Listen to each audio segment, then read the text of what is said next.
double check. It is recording. Oh, the recording thing is really helpful too. So if you have your simulator taking at a relatively low frequency and have your own screen recorder recording, you can actually roll the tape back and watch the simulator and be able to kind of single step through it by replaying the video itself to figure out, okay, I think at this point it has gone to the wrong place. So you just have to make it tick slower than 30 hertz. Yep, or you can have it capture fast enough. Or do you have it at 15 hertz? Huh? The capture, the screen capture? Are you capturing 15 frames a second? Yeah, yep. Which is, so if you have your tick rate being like 4 or 8 hertz, it should still be fast enough. Okay, so are there any questions about this particular program? So the source code is this part, and then the rest is the assembly code corresponding to this program. Are there any questions about how the stack is used in this case? No questions? This is all good? Yep. I have a question.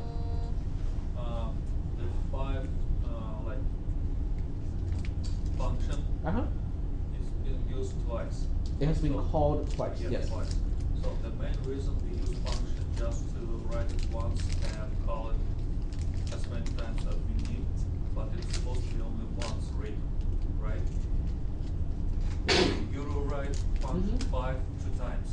Yeah, I called it twice. So and you write it twice. So there is like twice function 5 in your code, 2 function 5. Okay, so when you look at this code, I have 2 invocations of the subroutine 5. This is the first, and this is the second call. And you roll all 2 functions one by one. So it's like takes 2 bytes space in the memory for the same function. No, there's only one function 5. There's only one function 5 here. But you rolled it twice. I called it twice. You had to jump to the location that executes it twice. But second time you call same function but in different place. Yes. So because it was written, you call not the same function but like second function, which is exactly the same. No. It's calling the same function. It just needs to return to a different place. It's supposed to be called at the same address. But you The call function. Yes. Function supposed to be in the same Yes. in some address. So Right. when you call first time, you're supposed to call by this address. Right. And second times, you're supposed to call exactly by the same address. Correct. The only part that is different is the return address. Okay, I think I start to understand your question. So the key is with the first one, the way this is the first call. Okay, so for the first call, I save the return address as return address 1 on the stack, and the return address is over here. For the second call, the return address is return address 2, which is the label is defined here. So that's the only difference between the 2 calls to 5, is where is the return address.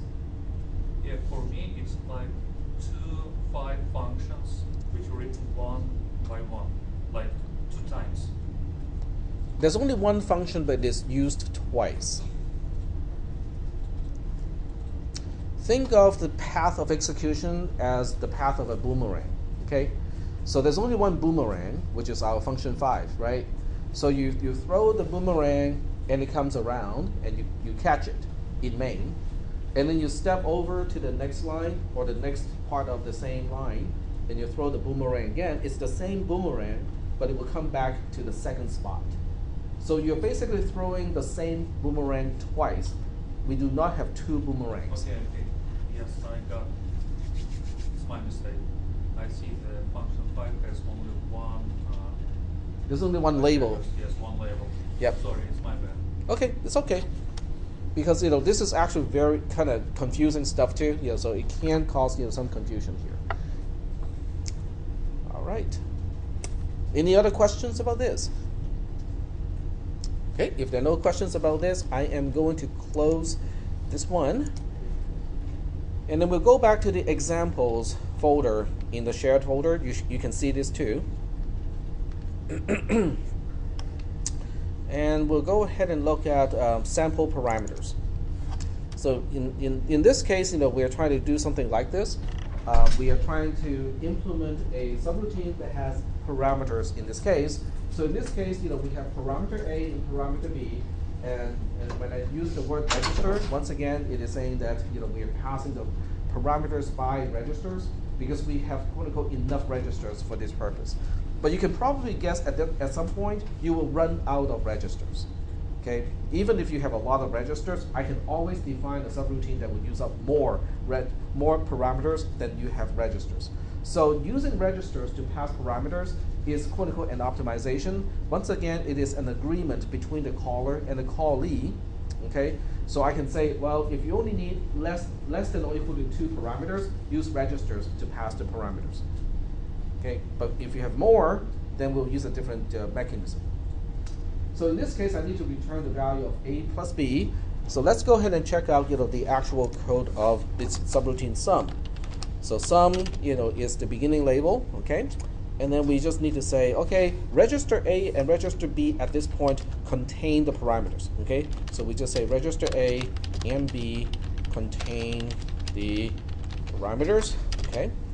So the return value, which is going to be specified in which register again, what convention did we use in the earlier part of today's class? Register A, so it's relatively easy to do. Okay, so in order to figure out the answer, we just have to say add AB. We're adding register B to register A, so that now register A actually has the return value. So register A has the return value. Now it's time to go back to the caller.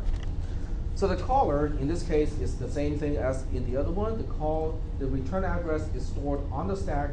It is pointed to by register D at this point, okay? So we better retrieve it. So we do LD, and B is no longer useful. And so we'll do this to retrieve the return address from the stack. But we also have to remember to increment the stack pointer by 1. So we have an LDI. In this case, I cannot use A anymore because A is the return address. Fortunately, we have register C for this purpose. So we have add DC. Okay. Reclaim the space on stack for return address. So at this point, the stack pointer is incremented. We have the return address in register B, so now we can just do a JMP back to B. Is that okay? Yep. Can you just do the same thing they did in the other one, where you load the return address to B, and then you load 1 to A, and then you add D to A, and then you add A to B, or does that? But the other one does not have parameters. This one does.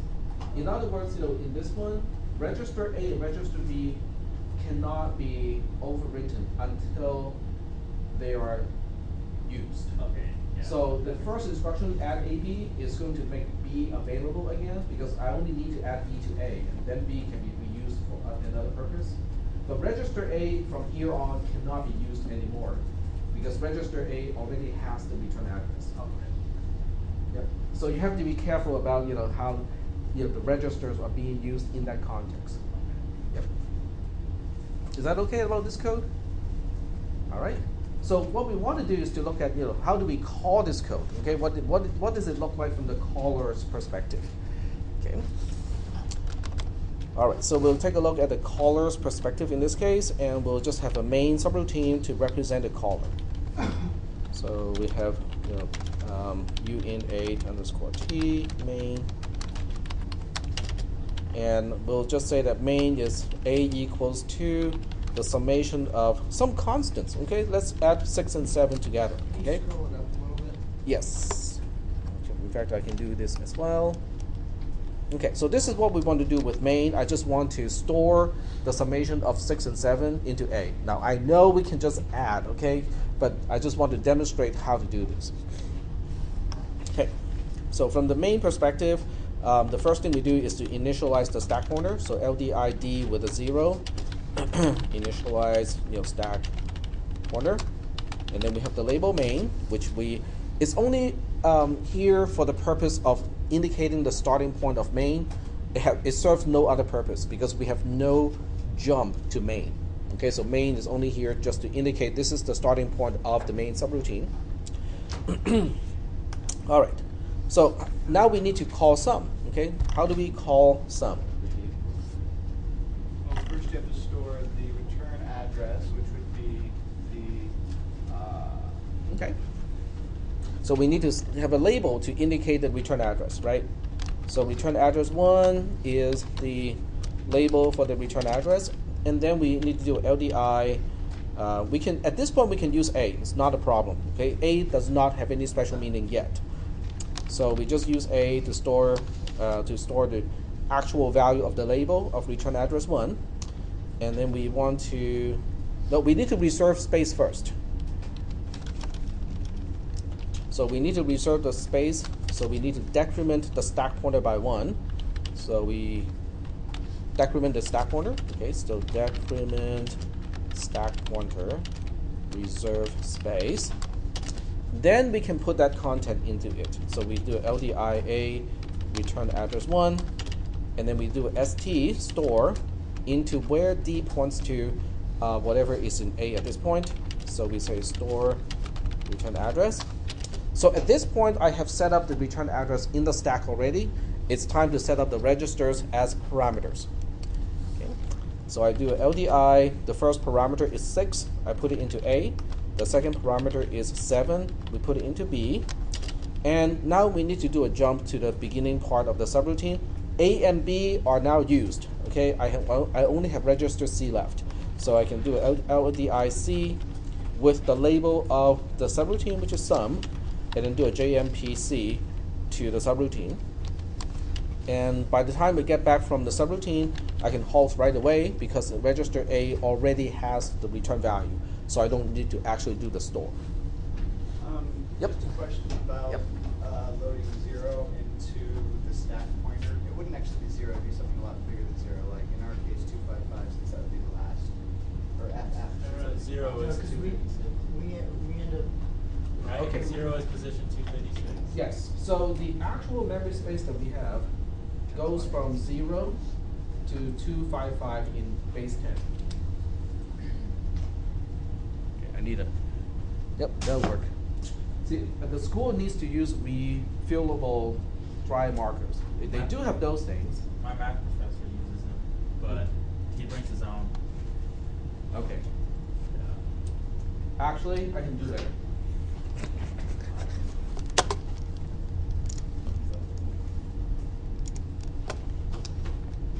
Your math professors can use a spreadsheet. Okay, so the memory space, okay, starts at location 255 at the top end, and it ends at location 0 at the bottom. So this is our entire memory space. So let's go ahead and put a frame around it, okay? All right. But the stack pointer is supposed to point to the last thing that we put on the stack. Now, when your program starts execution from location 0, like right after you press the reset button, what is supposed to be on the stack? Nothing, right? But the stack pointer is still supposed to point to the last thing that you push on the stack. So that has to be -1.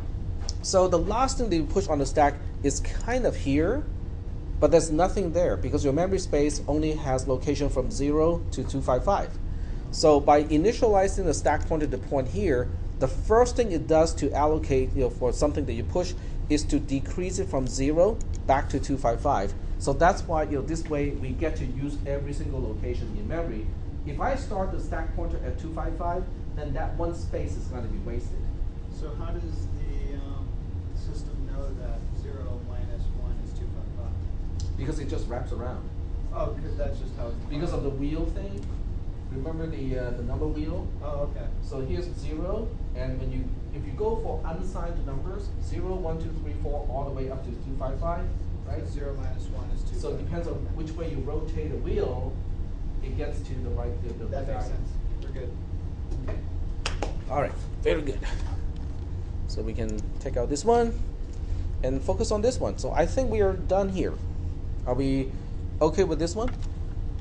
how we call a subroutine like that? Yep, go ahead. So just to clarify, if you have more parameters, you would have to utilize the stack, right? Yeah, if you have one more parameter, you will have to utilize the stack.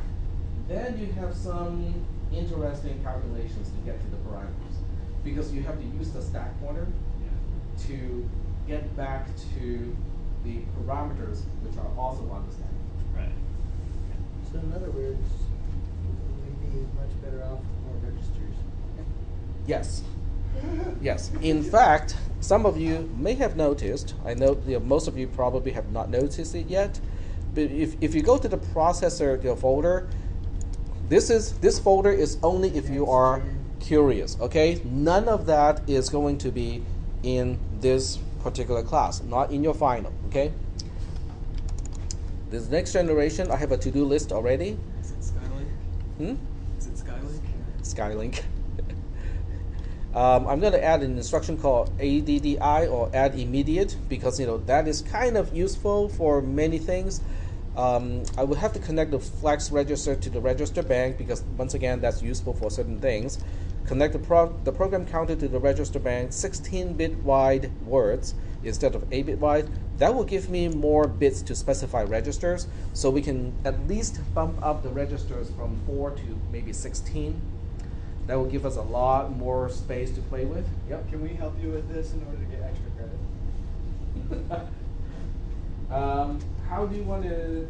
Because it's still floating. These are just floating ideas in my mind. I mean, I haven't really, gotten down to the actual implementation yet. Oh, I don't think that some of these would be that hard to implement. I think that it might take some time to reprogram the processor Right. as it is, but Yep. it's not difficult to do so. It's going to be tedious to retool the whole thing. Yeah, but Well, yes. One step at a time. One step at a time. And I also want to add interrupts and I/O space to the next generation, so that we can actually, I can show you guys what happens when there's an interrupt, like somebody push a button and demands attention from the processor. How is that mechanism going to work? But this is actually a little bit more complicated, so this is definitely for the next generation. That's another ballgame. Yep. But getting back to where we are, so we're just working with this code here. All right. Well, shall we give it a try and see if register A ends up with a value of 13 in this case by the time we get to the halt instruction. This one should be fairly easy and quick. Okay, so what I'll do is I am just copying and pasting this code over here.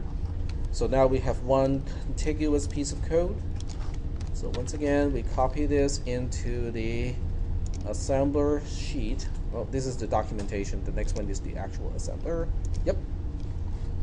What were you doing with the load sub?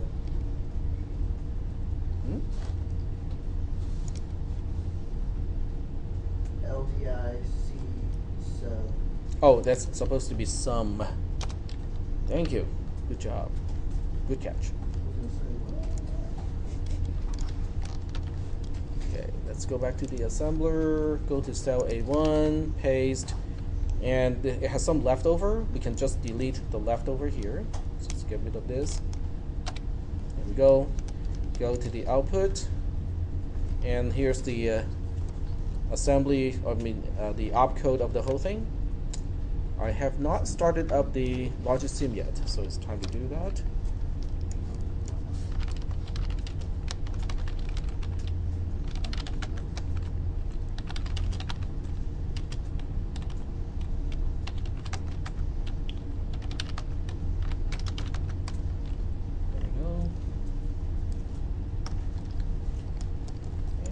Reset first, just to be sure.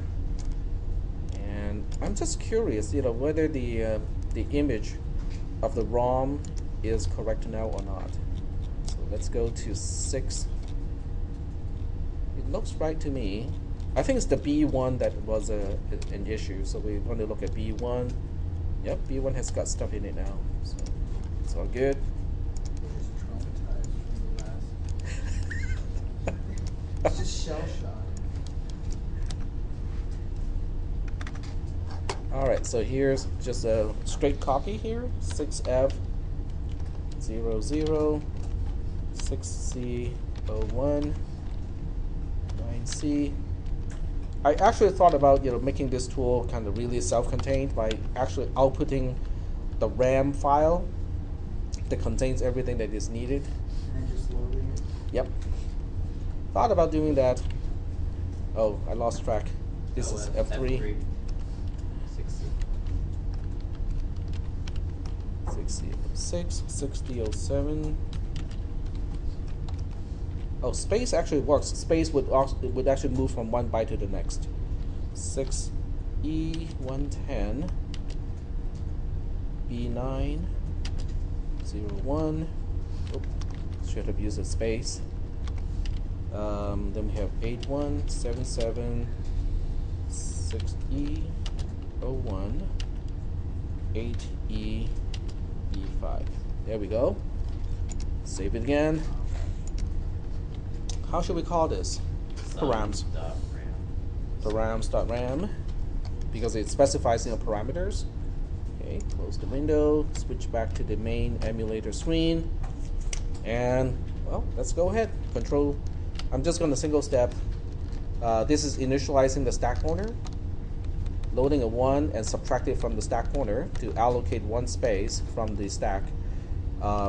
This is transferring the return address into register A, and then we are storing register A to the stack right here. And then we put a 6 here. I think that's our parameter. So 6 into register A as the first parameter, 7 into register B as our second parameter. We are storing 10 in hexadecimal into register C because that's the address of the subroutine itself. And now we are branching to the subroutine, which is here. So in the subroutine, the first thing it does is to add register B to register A, which is what the 8.1 is doing. And then the rest are really just the return sequence of opcodes. To return, the first thing it does is to retrieve the return address from where register D points to. So we retrieve the 0F into register C, I believe in this case. And then it will load a 1 into register B. And it will add it to the stack pointer. So D will be incremented by this instruction. And then this will branch to whatever register C is pointing to. So it should get us back to 0F, the location, which is here, which is our halt instruction.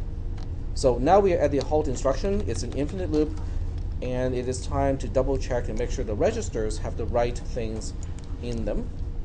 So we go to the registers. So it should have a 0D because 13 is 0D in hexadecimal, and it does have a 0D in it.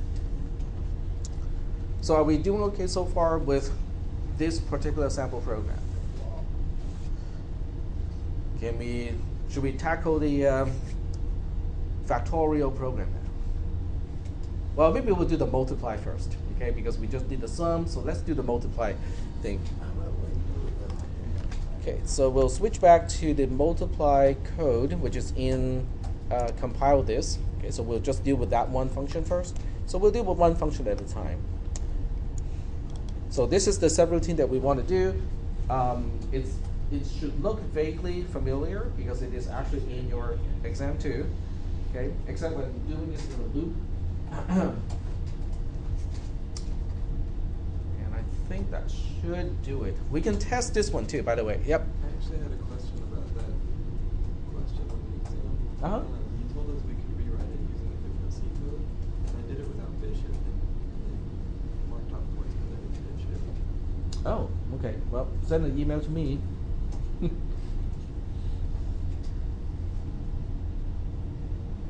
Did you write your C code also? Did you? You did? Okay. I just did it with missed that. Oh, just repeatedly add it? Okay. the number of times that That will do. But that may take you a lot longer than it needs to. Okay, so let's go ahead and work with this code here. All right, so I'm going to copy this into another file. Okay, document. Paste. There we go. All right. So with this one, we have two parameters again. We have register A and register B. And we want to multiply those two and store the result into register C. But in the end, we have to copy register C to register A because the convention is to return the value in register A. So let's go ahead and work with this code. The initialization of C is, it's already a problem. Okay.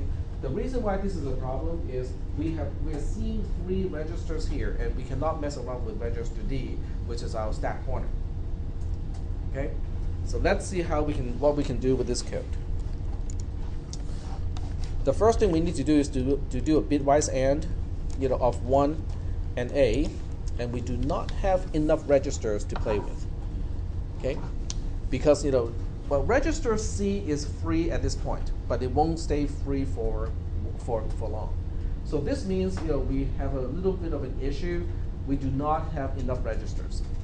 If you do not have enough registers, what do you do? Stop. Hmm? Using stack. Use the stack. Very good. Okay, so what we want to do is to take a look at the stack, okay? And then we can see that, the first thing that we see on the stack from the subroutine's perspective, the one that is being called, is we see the return address as, and the stack pointer is pointing to it, okay? Well, nobody says, I cannot use additional, more space on the stack. So what I can do is to reserve more space on the stack and say, okay, I want to use this space for my own purposes, okay? I can use any locations I want. I just have to make sure that I relocate the stack pointer so that it points to the point to the last byte that I allocate from the stack. Is that making any sense? Okay. All right. So at this point, we can still use register C, so I'm not going to allocate anything just yet. Okay. So we'll say LDI C with 1, okay, and then we'll do by a bitwise AND. Sorry. Sure. There you go. So we'll do a bitwise AND between C and A, and store the result back into C because I don't want to change A. Okay, A is not supposed to be changed over here. The AND operation automatically sets the 0 flag, which is what I need in order to determine, do I want to add B to C, or do I want to initialize? Okay, I scroll down too much because this is the code that we are dealing with here. Okay, so we use a JZ here. Okay, but we have to load it with the register to branch to. So we have another LDI instruction, and once again, register C is available at this point. So I will load it with the else one because we'll have some additional else's later on. So else one is here, and then we specify JZ instruction to what register C is pointing to,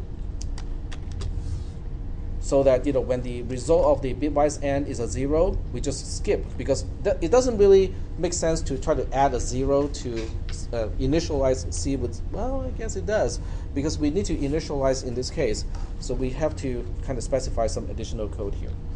So now the question is, it seems like we need register A and B all the time in the registers because we have to do the shifting, we need to do the adding and stuff like that.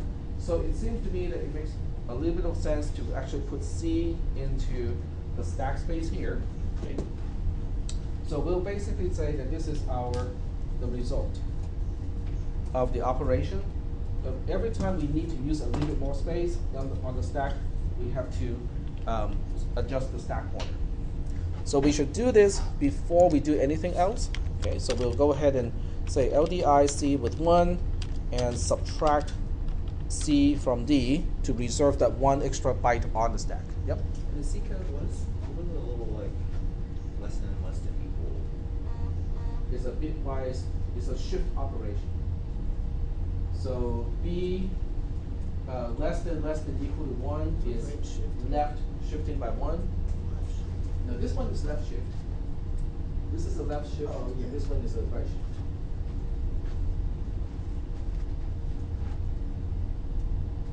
Is that okay? It does.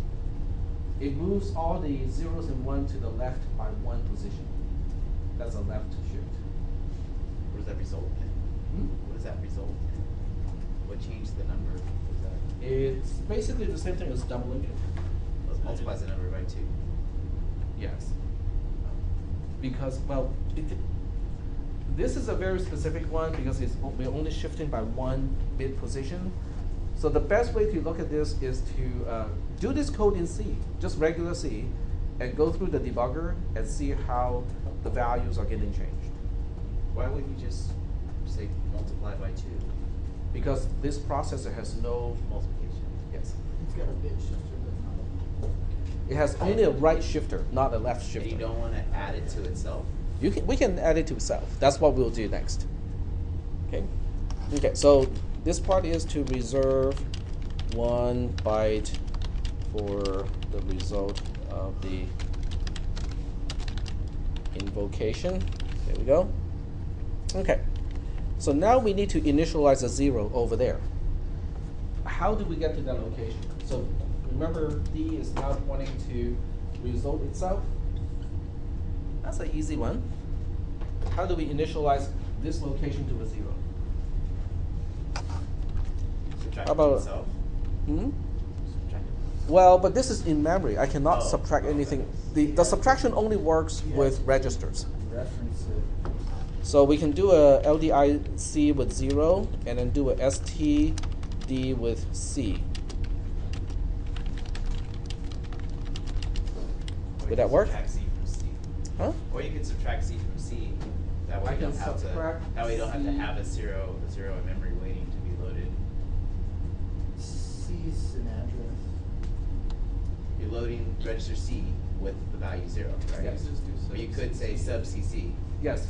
It And- will do the same thing. But Well, it's they're serious not about having- exactly the same. Okay, so sub CC and LDIC 0 are not exactly the same because one will touch the flags, the other one does not. Now, at this Oh. place, it doesn't really matter, but when you want to preserve the values of the flags, you really need to use Load. LDI and not sub because sub will modify the flags. Okay. In fact, we should do this earlier. Okay, so let me show you what I mean by doing this earlier. Control X, and we'll just put it right here. Okay, that would be a good place to put it. So we initialize the result to 0 over here. So this way, you know, if I do not jump over this code, I just need to add 1 to it. Now, we have to say that this is the location in RAM, pointed to by D. I want to increase the value of that location by 1. Using the toy processor, it's multiple steps. Okay? So the first thing we need to do is to LDC. We need some more registers. I think we have a problem here because we are out of registers. We have register A, register B being used for the parameters, and then we only have register C left because I cannot use register D as the stack pointer. So I'm out of registers again. Yep, go ahead. And C is important because it has the else. Well, C is no longer useful here because I have just utilized the C with the JC instruction. By not branching to end up here, C no longer has a particular meaning to me because I did not go for the branch. But I still need more registers to complete what I need to do. Okay? Do you see what I mean by that? Not really. Okay, so let me just comment on what does it mean when I'm here. If I'm executing here, it means I did not go for the branch, which means I need to initialize result to 1. Okay, now I can do this initialization using just one single instruction, but I will run out of registers eventually. So it's okay, I can do it here with just this instruction. Same thing. Okay? So now I'm moving on to the next instruction, which is doubling B. That's an easy one. To double B, we can just add B to B. Okay, it's the same thing as left shifting it by 1 bit. Okay, so that one is easy. And then we have to perform this operation. So the first thing we need to do is to do a right shift on register A If it is 0, then we branch out. Okay, so we need to have an and while label here. So the typical way I do this is to make the construct of the entire structure first. Okay, so this one is a RSH for right shifting A by. We need another register for this. We need to specify how much we are shifting and put it into C and say now we right shift by 1 position. And if it is 0 after the shifting, we go to and while. And by the way, the assembler is case insensitive, so that would have worked too. At the end of the loop, we also have to go back to the beginning of the loop, which also means that I need to have a label here. This is begin while. And at the end of the loop, I need to do a LDI C with begin while and just do a JMPC to go back to the beginning of the loop. Okay, so we'll just comment here and say go back to the beginning of the loop. There we go. So in between, now we can specify the code that is actually in the loop itself. We do okay? So that's all just creating the loop. The loop starts from here. This is the label to go back to, Yeah. the beginning of the loop, and this is the end of the loop. So before JC end while and after begin while, is that your check condition? Yes. Okay. So this is doing both, checking the condition and doing the right shift at the same time, corresponding to the actual C code, which is also doing that. So it's corresponding to this part. Yep. Yep. So Question? what exactly does a right shift do arithmetically? So a right shift, when you look at an 8-bit register, so let's say it is register A, okay, because that's what we're dealing with here. So register A has 7 bits, right? So we have A7, A6, all the way down to A0. Okay, I'm just using a subscript here to designate the individual bits inside an 8-bit register. So a right shift is doing this. So a right shift is going to say, A0 is A1, A1 gets A2, all the way up to A6 gets A7, and then A7 gets a 0. We shift in a 0 to the left-hand side, and then all the other bits just kind of move over by 1 position. So is it sort of dividing it by 2. Dividing by 2? Yep. Yep. It's almost the same thing as division by 2. But we lose the remainder. Yep. Is that okay? It's just including division by 2. Right. It's just retaining the. No, this is not mod 2. This is we lose the result of mod 2 because we lose the remainder. So this is just integer division by 2. Okay. All right. So getting back to here, now we get to specify the content of this loop here, which is going to be a problem. Okay, this part is not a problem. This part is going to be a little bit fun. All right. So the first thing we need to do is to do the same thing: LDI C with 1, and then do an AND between the A and the C. But we have to do it backwards like this, just so that the temporary result, which we don't want to store into A, is in register C, which is kind of our scratch pad at this point. And then based on this, we also want to do a conditional branch. So, this is corresponding to this bitwise AND here. We're implementing that. Okay? Okay, maybe I can just do this part. Okay, let me copy this so that we can refer to the code. Okay, comment. There we go. So this way it is easier to see what I'm actually doing. Over here. Is that better? So this way the C code is interleaving with the assembly code. Okay. All right. So we need a label. Okay, we need a else2 as a label, because if A and 1, bitwise and 1 is 0, I got nothing to do. I don't want to change C in that case. So I need a LDI C with else2 and JZ to JZ to C over here to branch. Okay, so I'll just comment here and say if A and 1 is 0, branch to else2. So at this point, I know that we have to add B to C, or add B to the result. Add B to the result, which is on the stack. Is that okay? Because we don't use register C to store the result anymore. Register, so-called register C, is actually the location pointed to by the stack pointer. Is that okay? No. I don't really understand the C code partially because I don't understand like what we're doing and why we're doing it in the C code. But this is the same thing as the one of the exam 2 questions, which is the bit shifting, using bit shifting to implement multiplication. So we're doing multiplication. Yeah, this is the multiply subroutine. Yeah, we are multiplying, 2 numbers.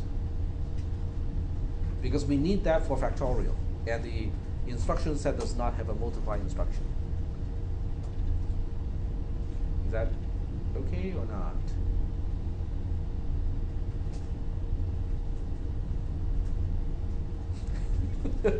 Yep, go ahead. So by anding C and A, you're setting the Z flag?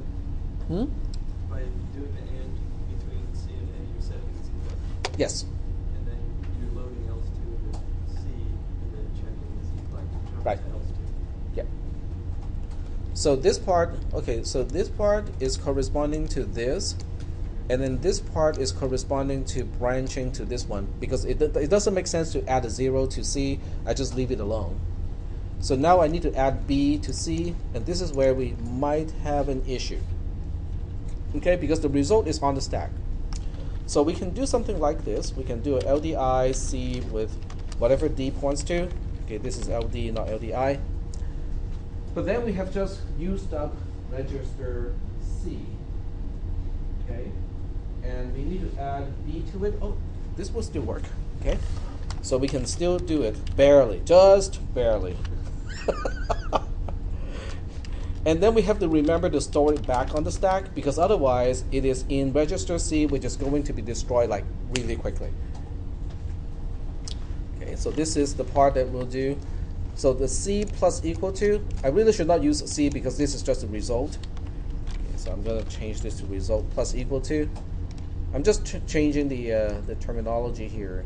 Okay, it's just bear with me for a little bit. This is result, because I can no longer use register C, so it's no longer a register local variable anymore.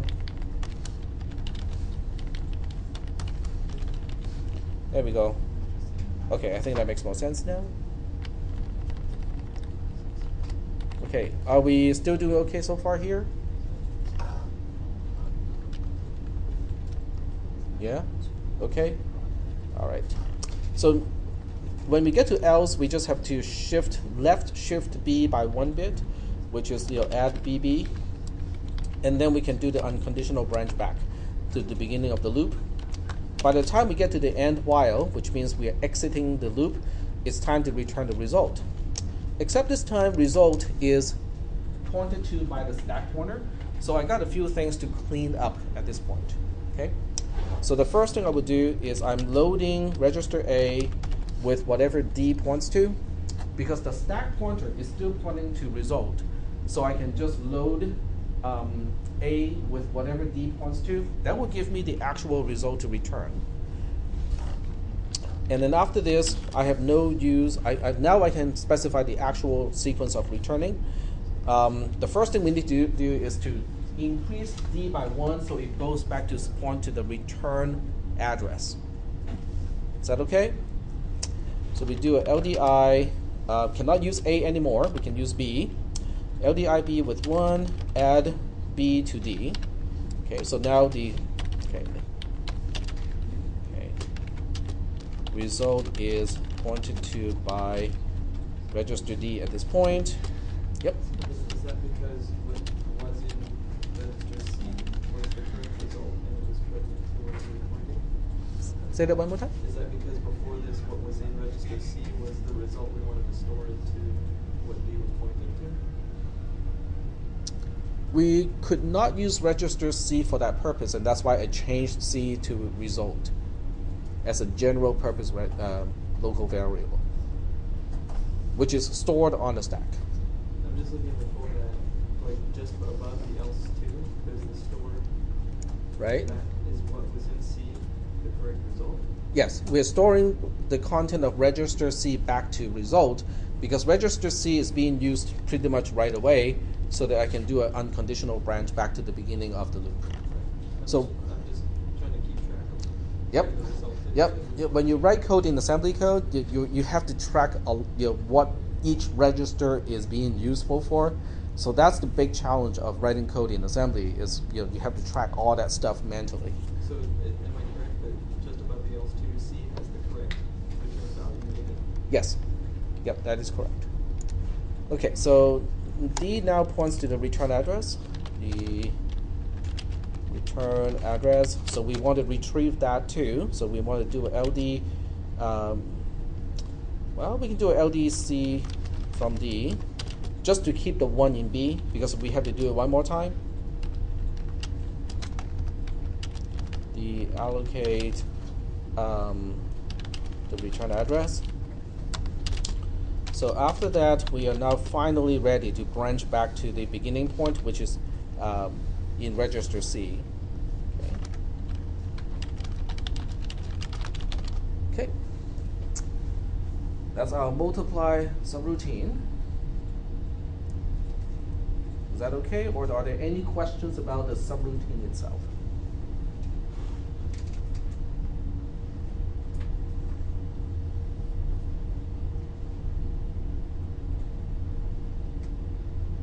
No questions? Questions or no question?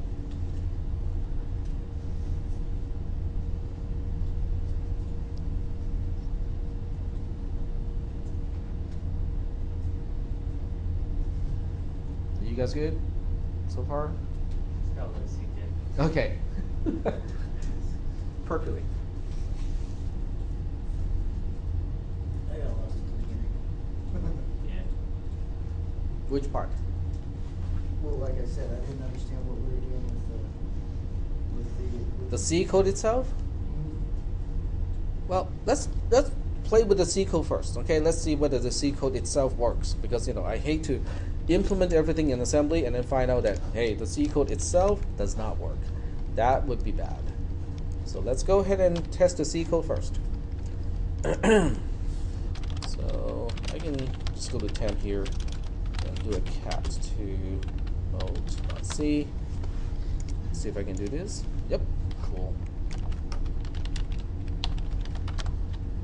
There we go, send off. There we go. So this is actually written in just plain old C code. Now I have to make it an actual program by including the proper include files. And we have an int main, uint8 underscore t, x, okay, x equals to molt. Give me some numbers that won't exceed 255. The product won't exceed 255. 7 and 12? Okay, cool. So we are multiplying 7 and 12. That should be 84. Okay. So this is my way of testing molt itself and see whether that works or not. Okay. So gcc-g-o molt.c. Okay. gd molt. And put a breakpoint on line 21, run the program, print x. It is in fact 84, so we're good. So all right, so I know it did not answer your question of how the subroutine works, but it does work. That's the first step. The way it works is this. Okay, when you think about multiplication, ow, that actually hurts. It flies. It flew, yes. That reminds me of one of the things that I can buy from Wood. Okay. This is actually kind of interesting. I don't know whether you guys check Wood or not, but I religiously check Wood.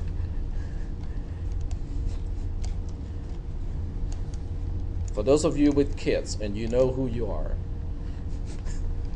you can buy one for yourself too.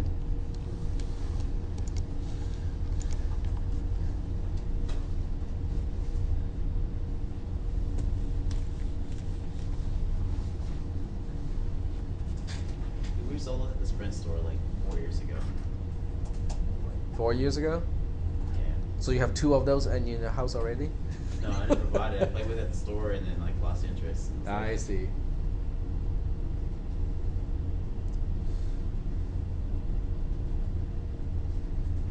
And Before- you cannot get that kind of range on it either.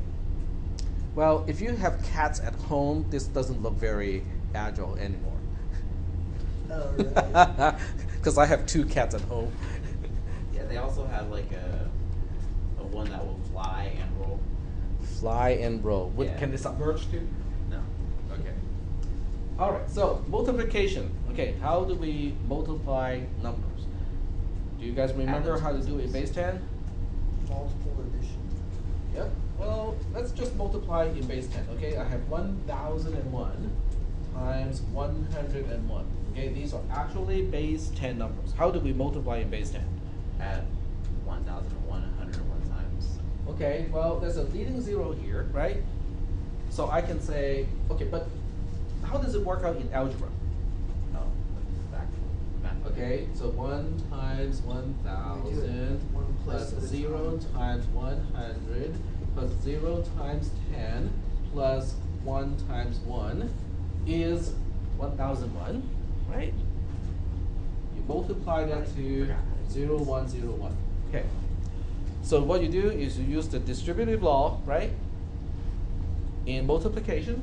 So you say this is the same thing as 1 times 1,000 times 0101 plus 0 times 100 times 0101 plus 0 times 10 times 0101 plus 1 times 1 times 0101. Just spelled out, right? Do you see any shifting here? What is this part? Not counting this one, just forgetting about the first one. This is 1 0. Oops. Okay, it's 0101, right? Because this is the second number. When you multiply 0101 to 1000 in base 10, what do you get? How do you do the multiplication? Do I need a calculator? You just shifted. Shifting! That's why we are shifting. But this is base 10, okay? That's why we get 3 zeros here. What about the next one? I have a 0 here. So we don't even bother to do this multiplication. We got a 0 here, don't bother to do this multiplication. We got a 1 here. So it is a 1 times 0101, so we got 0101 here, and we just add up all the components. So the subroutine that we just talked about is doing exactly the same thing, except it is in base 2. In base 2, shifting is doubling, as opposed to shifting in base 10 is multiplying by 10. I forget what that's called, but that particular, it's like an if statement, but not exactly. Ternary operator. Yeah. This is a ternary operator, and so is this is a ternary operator. So with a ternary operator, this is a condition. If this condition is true, this part is evaluated and returned. If this part is false, then this part is evaluated and returned. I think the biggest trouble is converting a ternary operator into something else. B He's is basically saying if B is evaluated and returned. if A is 1 and 1 is 1, then No. B. Yeah, if A is true and 1 is true. If A bitwise and 1 is true, then B, else 0. Yeah. Then B. No, that's not exactly what you said. What's the meaning of I the have word it recorded. then? I got it What's the recorded. meaning? What do you mean then B? Hmm? Then B. Okay, so it's basically, yeah, go ahead. So basically it's saying if A is anything other than 1, that expression is equal to 0. If it's 1, then the expression is 1. If bit 0 of A is a 1, then we are adding B. We want to use B to initialize result. If bit 0 of A is a 0, then we use a 0 to initialize result. The rest of it don't matter. The rest of A, you mean? Yeah. Yeah, the rest of A we do not care. Because we are extracting these bits here. Because we are breaking one of the numbers that we are multiplying into the individual digits. And we say if that digit is a 0, in this case the least significant bit is a 0, then we don't have anything to use to initialize other than the 0 to initialize the product. If it is a 1, then we use that to initialize the product. That was my other question though. I didn't quite understand. Is the bitwise AND an exclusive AND? So if it's a 0 and a 0, if it's a 0 and a 0, will it yield a 1 or will it yield a 0? It has to be 1. It has to be a 1 and Yes. a 1 to get 1. Yes, 1 and 1 is a 1, and all the other combinations of give it 0. That's what I was confused by. Okay. All right. So that only happens once. Which one? This one is outside of a loop. It only happens once for the initializing result. This one, happens a few times because it's inside the loop. Basically, it's telling you that if one of your numbers is a 0, you'll yield a 0. There's another way to do this. So either way, we're shifting B.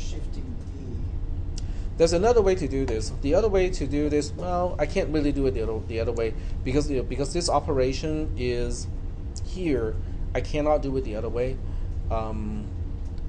Yeah, so we have to either I can use a do while, that will work as well. But this code does work. We'll just let it be. The key here is, is the assembly version of this working? That's the question. Are we using the stack correctly? Did we adjust the stack pointer correctly so that we can actually get back to the return address to get back to the caller? That is the question. Is that okay? So I guess the AND 1, that only affects bit 0. It only looks at bit 0. Okay, so when you look at A and 1, bitwise and 1, remember A is an 8-bit number, right? So you got A7, A6, A5, A4, A3, A2, A1, and A0. These are the individual bits of A because it's an 8-bit number. Is that okay? How do you represent 1 as an 8-bit number? 0, 0, 0, 0, 1. Okay, very good. 0, 0, 0, 0, 0, 0, 0, 0, 1. Okay. So now we perform, the AND operation. This is the mathematical AND. You can also use ampersand. You can also just spell out AND. Okay, either way is fine. What is A0 and 1? What is whatever and 1? 1 is true. It's 0, 0, 0, 0, 0, 0, 1, 0. No. It's just A0. A0. It's A0. Okay. You get A0 back. And that's it. But what about the other ones? What is whatever and 0? Whatever and 0 is 0, right? So you get 0, 0, 0, 0, 0, 0, 0. So the result of the bitwise AND is singling out the first bit 0 of A and just asking that question. Is that bit a 0 or a 1? I don't care about the rest of A. I just need to know what is bit 0 of A. Is it a 0 or is it a 1? Why would B become the result? Huh? Why would we want B to become our result? Because of the way we do multiplication. Because remember, A is representing one of the numbers that we are multiplying, right? So if a particular bit of that number is a 1, we have to add the other number to the product, shifted by a certain position. Oh, okay. I was wondering where we were getting B from in the first place. And B is a parameter. It's being passed in. Yes, B is a parameter. Is that Yeah, I okay? guess registered unit 8_TB is kind of little much for me. Now, go ahead. So is this just checking if A is odd or even? No, it's just checking whether this is checking whether bit 0 and bit 0 over here is a 0 or not. But that would make it odd or even. Sorry? That would determine odd or even. But I don't really care whether it's odd or even because I'm shifting it for each iteration of the loop. So I'm just talking about the initial one, because you're not, like, the initial one is checking whether it's odd or even. Because if it's only worried about the first, it's only worried that about is the correct. 0. But that determines whether I need to initialize it with B or not. Okay, let's look at the binary number. Do the multiplication of a binary number. I can do it with a whiteboard. Let's do a 4-bit one. Okay. So let's say we're adding 1101, we're multiplying 1101 to 0111. Okay. And these are base 2 numbers. Okay. And we'll fix this one and then look at individual bits of this one to determine whether to shift or not. Okay. So we'll focus on this guy first. Okay. So as the product, does it have 1101?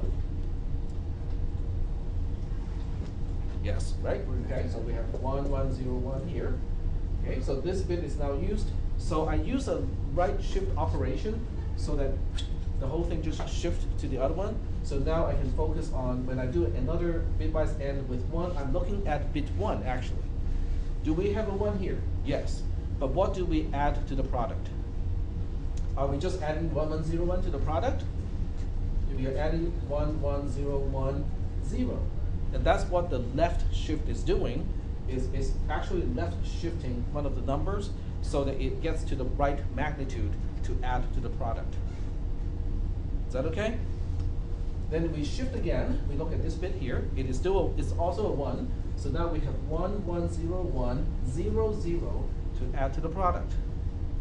The last one is a 0. I can add 0 to the whole thing, but it doesn't do any work, right? So now we add up all these 3 numbers. Okay, 1 plus 0 plus 1, 0 is a 1. 1, this is a 0 with a carry of 1.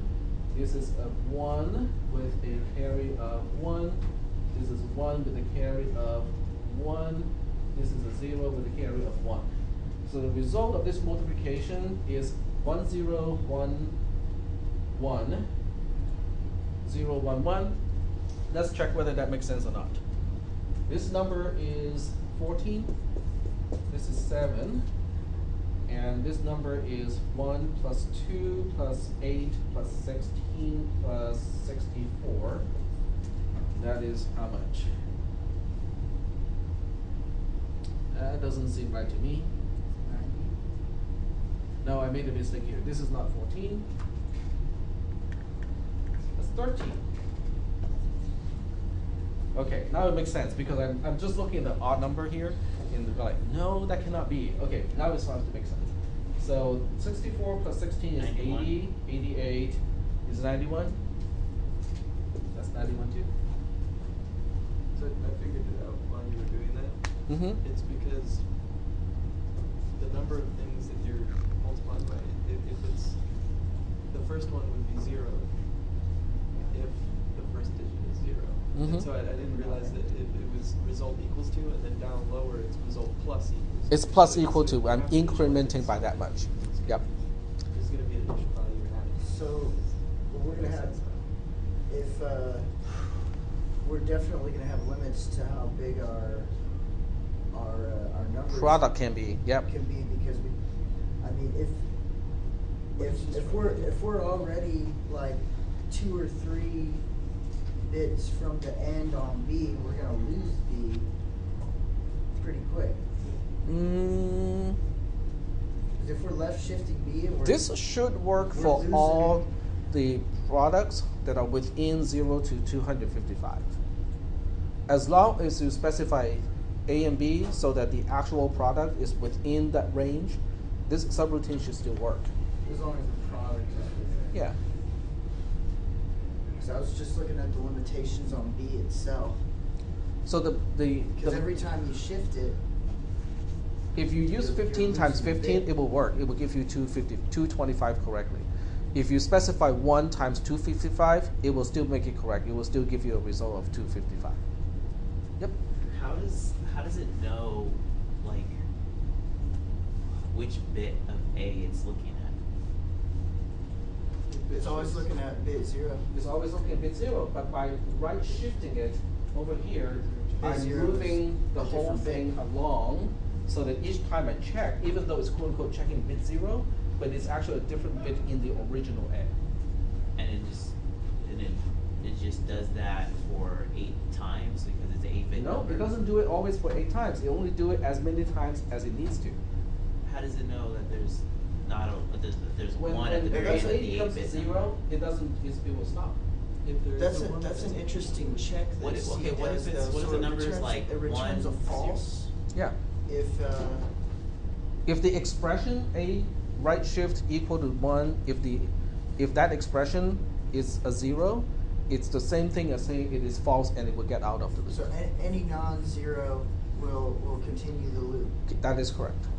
Because that means you still have some non-zeros in the bit pattern. Okay, so like if A is like the 1101, it does it does the first bit, the 1, but then it gets to the next one, it's a 0. How does it know that there's a 1 after this one?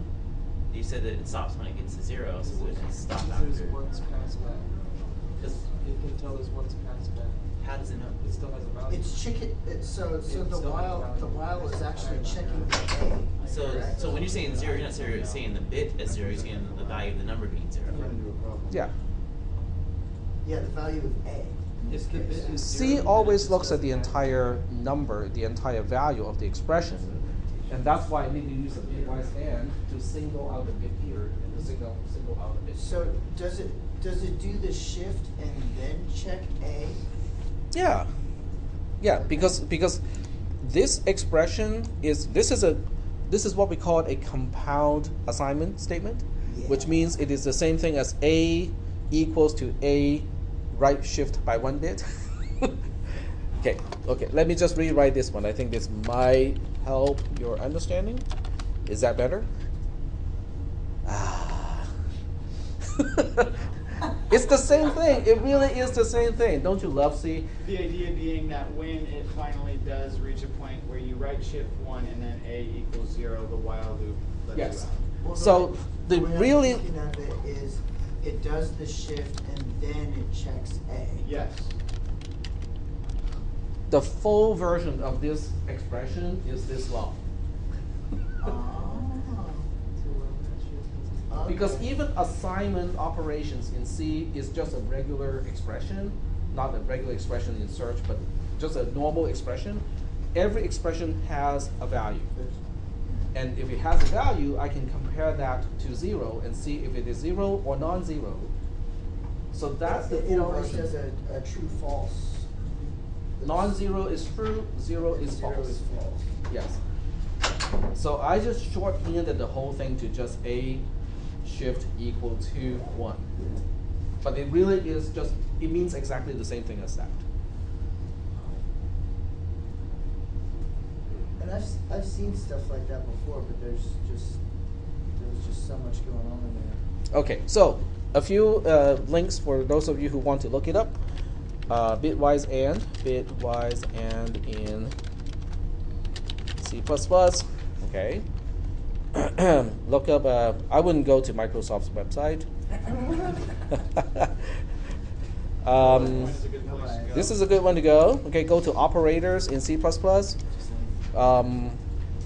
It's just good for general programming, because this is not the last class that you will use C++. So, with here, just, go through this. Okay, make sure you understand, everything, especially we have the AND operations. These are logical AND. And then we have the ternary operator. The comma operator is fun too, but it has no purpose in this particular class. And then we have an explanation of all of these. Okay, these are compound assignments, and these are all related to these specific operations. And then the shift operations are specified here. So I would definitely look it up because this is why CISP360 is a prerequisite of this class, because I kind of make the assumption that people understand these operators, but not every professor teaches C++ the same way. Well, my professor was like, oh yeah, you can do this. And he just whoop, onto control structures. Okay. Well, now that you know C++.com, you can. Oh, yeah. Fox told me about it. It has a lot of useful stuff. It has a lot of useful stuff, and because of search engines, it's also easier to locate the information that you Because need. a lot of this stuff, although it may seem, it may help make, what do you call it, assembly language make more sense.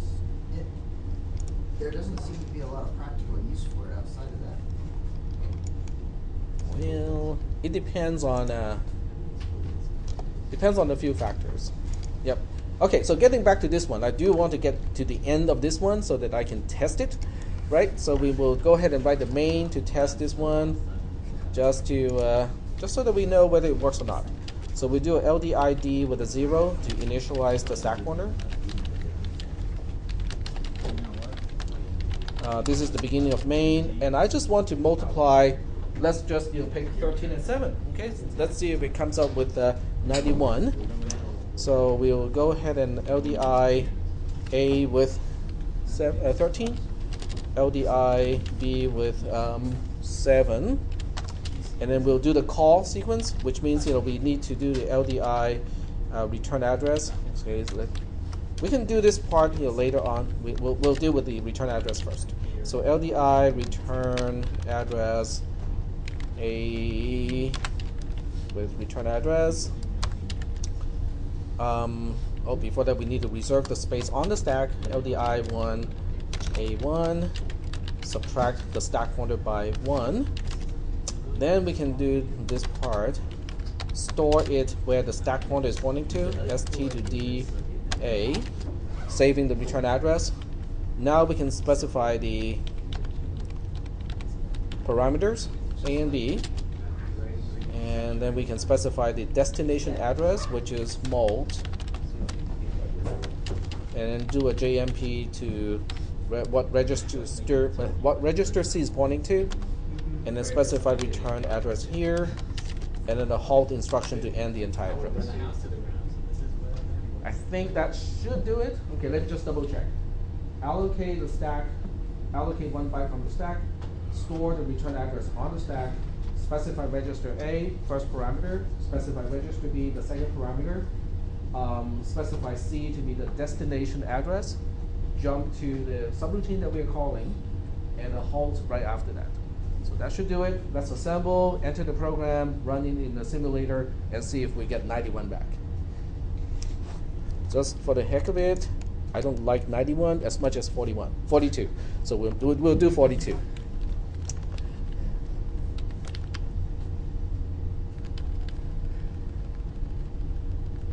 Okay, here we go, copy, assembler,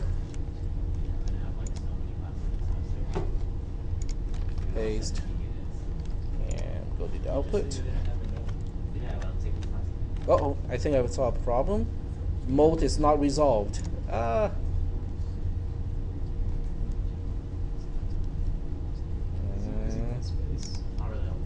it has 2 spaces here. No, because you put a space after the comma.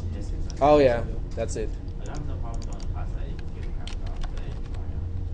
There we go. That should resolve now. Yep. Yep. Okay, I have a little bit more work to do with my script. I need to do the trim first before it does the matching. That's okay, we'll do it later. Okay, go back here. Program it and see what happens. Yeah, we can clear content. Now remember, the C code itself does compile, so if you want to understand how the multiplication code work, you can actually just do that simple program and single step through it and see how the variables are changing as you run that code. That would actually be a good idea. All right, so let's go ahead, put in all these code. I really need to have a tool to export this, so I don't have to do this by hand. 6F00. The spreadsheet. Sorry? I don't think you could do that with the spreadsheet. I can make spreadsheets do funky stuff. F3, 6C, 06, 6D, 07, 6E, 10, B9, 01, 6E, 01, 9E, 6E, 6E. 00, FB, Okay, we just got to the FB. Okay. Okay, I'm just double checking the location. This is location 16. So location 16. Okay, am I lost? You're good. There you are. I'm good. Okay, so we have 60, 60. 01, C8, 6E, 1F, BB, 6E, 01, B, 4,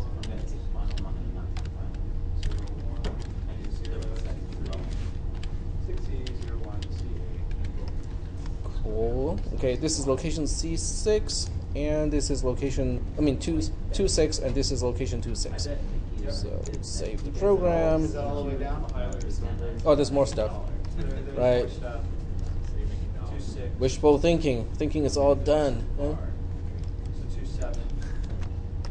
Okay, 27 is 6E, 2D, BB, 78, 88, FB, 84, 6E, wait, 84, 6E. 20, B9, 70, 6D, 01, 8C, 78, 8C, B9. Okay, I think, is that it? Yep. That's it. 37. Is that your last client?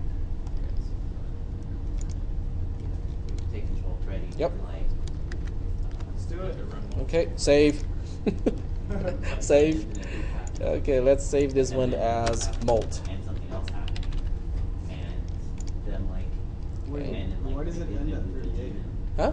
Why does it end at 38? Once and something RAM? process is done, it just kills them. Why does it end at Isn't that- 38? Oh, never mind. It's kind of Okay. It's the way you have games like All right. So we are starting at location 1, and I think this one will take a little bit of time to step through. So I'm going to try this. How long does it break? Let's do it at 8 Overclock, hertz. Overclock, Overclock. We need to attach a big CPU cooler to this thing first. Did they have Enough time for me to go over all that. the Java virtual machine? Watch all the 440 videos from last semester for I'm taking 440 next semester. Should have done that for this. I don't think it would help. I looked at some of the videos for last semester's last class, and I was just like, it was just terrifying. And I was just like, So when okay, they I'll say no focus calculators more on scare tests, myself from even trying to class. they didn't say I'm gonna take that text processing is bad too. Might like I'm not gonna be an A job. Probably not. But I did so bad on the first exam. But if it takes Like this long basic to fails on build the the first exam. I don't know. But the second exam I like got like This is why we need to overclock. I got like 95. Especially Overclock, you don't have when an all your exam. numbers have multiplied. But that exam was like I was like literally done with the exam in like 10 minutes.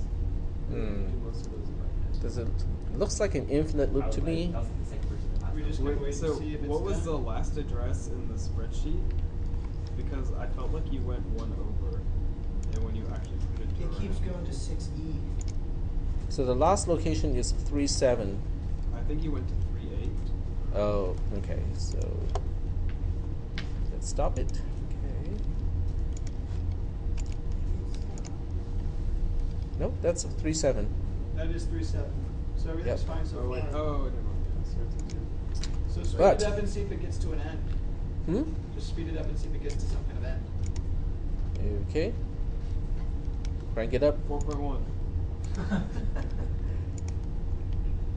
No infinite loop.